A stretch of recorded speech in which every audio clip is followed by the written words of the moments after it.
Committee of 23rd April 2019. I'll remind you once again, you turn your phones onto silent, and if you I'll remind you again that this will be recorded and available for public listening. Sederunt, apologies. Please. Thank you, Chair. Currently 5 members present. One apology from Councillor Carruthers. There's currently 1 vacancy on this committee, so there's currently 4 members not present. 3 members. Okay. Are there any declarations of interest? I'd just like to say that I do have an interest in the Veterans Garden up there, but my interest is such it is not financially or anything like that. So therefore I will be remaining within the subcommittee. Any other declarations of interest? We'll then go on to item 3, when it's the Crichton Trust Annual Accounts 2017-18 and the Management Accounts 1st April to 31st December 2018. First of all, I'd like to welcome the Crichton Trust Chief Exec. Sorry, I missed a minute. Sorry, minutes of previous meeting, sorry. Is that a true record of minutes of previous meeting? It's just on my notes. Agreed, thank you. Saying the Crichton Trust Annual Accounts 2017-18 and the Management Accounts 1st April to 31st December 2018, and I say the Crichton Trust Chief Exec Gwilym Gibbons is here. Welcome to the meeting, Gwilym. This report provides member with oversight of the Trust audited account for 2017-18 in Appendix 1 and its financial performance from 1st April 2018 to 31st December 2018 as shown in Appendix 2. Members will see ongoing improvement in financial performance from the past years. Any questions that are more suited to item 5, that being the Crichton Trust report and agenda, will be dealt with in that agenda item. Overall, this report provides members with an opportunity to raise any matters which it is felt require further clarification or detail regarding the Trust financial performance. And the Chief Executive of the Trust will take any questions on the report unless you've got anything to add to it, Gwilym. Jan? Members?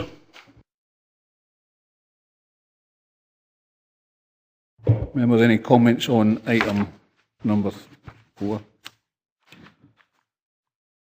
John? Yeah, just a comment. It's good to see that everything's going in the right direction. Thank you very much. If there are no further comments, can we then go? Sorry, no, welcome. Thank you, Chair. It was just a quick question around the asset revaluation. I see you got a third party in to look at that, and I take it we're all quite happy. That's what it sounded. But are there any tax implications associated with that? No, is the answer to that, because it's not. It doesn't make any impact in terms of the profit and loss of the organisation. It's about a revaluation of the existing asset.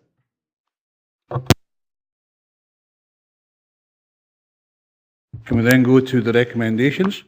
We're asked to note the annual accounts for 2017-18 and the management accounts for 1st April 31st December 2018, and 2.2 that the auditor is satisfied with both financial reports and information supplied by the Crichton Trust. Noted. Thank you very much. We'll then go on to item number 5, which is the Crichton Trust report. This report provides members with an overview of the Trust business activities from 1st December 2018 to 31st of March 2019. The report provides members with an opportunity to raise any matters which it is felt requires further clarification or detail. And again, Gwilym's here to answer any questions unless you've got anything to add to it. No, not at this point. Jan? Jane? Thanks very much. There are all sorts of exciting things going on. What was in our minds, I think, maybe last year, Archie, was a student accommodation, and there's no mention of it here. So I wonder if you could help us and tell us what's happening. Yes, absolutely. I can respond to that. I mean, there's been a number of ongoing conversations, I think actually predating me, going back a number of years, with various academic partners around student accommodation. At this point, University of the West of Scotland and University of Glasgow haven't managed to pin down exactly the kind of number of bed spaces they require. So I guess to a certain extent now, those conversations have stalled. Having said that, literally in the last 2 or 3 weeks, there seems to be a kind of a reignited interest in, particularly from the University of Glasgow, around student accommodation. I believe some of the conversations previously related to the former nurses' accommodation, which are still in the ownership of the NHS, and I know that they're still currently making use of those, and they haven't made a decision in terms of the long-term use of those buildings. I should also add there are ongoing conversations around the Mid-Steeple project around student accommodation in the town centre, and we have a particular passion and interest about how we link the Crichton to the town centre and see the populations of students that the Crichton attracts as part of the revitalisation of the town centre. So there's I think there's an opportunity to rethink how student accommodation is provided and where it's provided.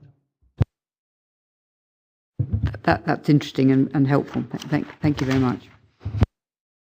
Andrew, then John. Thanks, Chair. It's really to see if it's possible to get such a report drafted in a more explanatory way, maybe using traffic lighting, so that as elected members we get a much better understanding of where you are with the various projects, what the implications are, what issues you've got, and like sort of on page 58, when you look at number 7, respond and mitigate where possible negative impacts of Brexit. I mean, what does that really mean at the end of the day to yourselves? What have you identified that you feel need to be mitigated or dealt with? Because within the report it doesn't actually say. I mean, the council, in its great wisdom, has actually tried to identify issues and problems, and I just wondered whether if you had as well, so that you could align them with what we've done with it in our work. Okay, I'll respond first of all to the question relating to kind of traffic lighting, the different project activities here. Absolutely taken on board, and it's a conversation that I've had with my own board, who get quite a detailed report, probably too much detail, and we're now looking at a kind of single-page progress traffic light piece of information, which I'll bring to the next subcommittee meeting. In relation to Brexit, I totally appreciate there's quite a wide statement there. What we have done is a kind of quick, kind of swift and kind of dirty assessment of what the potential impacts might be on the Crichton and us as an organisation. And that's involved us looking at our supply chains and asking ourselves questions about whether there's any likely interruption there of any significance. And at this point, we haven't identified anything of huge significance. And there are some fears and worries around food and we've got catering outlets, but we believe we can respond quickly if need be. We've also done an assessment of our staff base, and we do have a number of casual staff, and within that a small number of non-UK nationals. So the kind of worry of loss of some of that casual staff, which is a hospitality industry-wide challenge. And what we've done is made moves to try and reassure those members of staff that they're important to us, and if there's any way we can assist them in finding settled status, then we'll do that. Beyond that, where it begins to get a little bit grey and it's harder for us to assess, is the impact on Brexit on our tenants, and that is clearly a significant proportion of our turnover and income, and it will have mixed impacts on the different types of tenants that we have. We've just started a conversation with the Chamber of Commerce to get a feel from them whether we can get a kind of non-tenant specific kind of response about how business is feeling in Dumfries and Galloway to help inform some of our risk assessments. But given the sensitivities and the commercial sensitivities for individual businesses, it's very hard for us to get a real feel of the impact on our tenants. Thank you. John? Thank you, Chair. It's just to ask about the Crichton Church and the additional toilet facilities. Have these actually been installed? And was there scope to try and get these changing places style toilets, if not in the church? Is there something that you could maybe look in the future to incorporate it somewhere else in the Crichton grounds? So the current position with the Crichton Memorial Church is that we're in for planning permission for that, for the adding the the toilets in, which is a relatively straightforward process. We're basically converting the current kitchen space that's underutilised to create extra toilets on that in the main church area. Regarding to changing places toilets, we actually do have that built into the plans for Crichton Central, which has now received planning permission, and we're in the process of applying for the building warrant.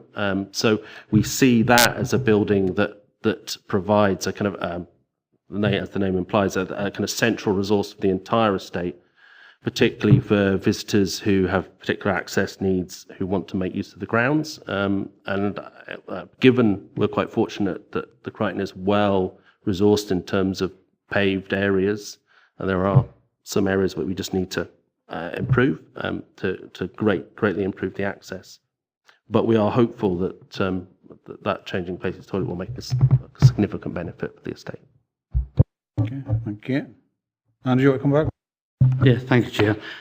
Within this particular report, it doesn't show any discussion or conversation that you're having with the South of Scotland enterprise. Are you having any at present, or do you intend to have any in the near future? We're in, I would say, fairly constant dialogue with South of Scotland Enterprise Partnership as it is now. We see them as a vital and important partner in terms of the future development of the Crichton, and my sense is they really do see the value and the potential that Crichton has for not just Dumfries and Galloway economic kind of driver and development, but at a regional level. So those conversations are happening at a number of both with the kind of the chief exec of South Scotland Enterprise and the chair of the board, and we're hopeful that they see the Crichton as an important part of where they'll deliver services in future, although they're still deliberating, I think, about the range of bases that they're looking at having.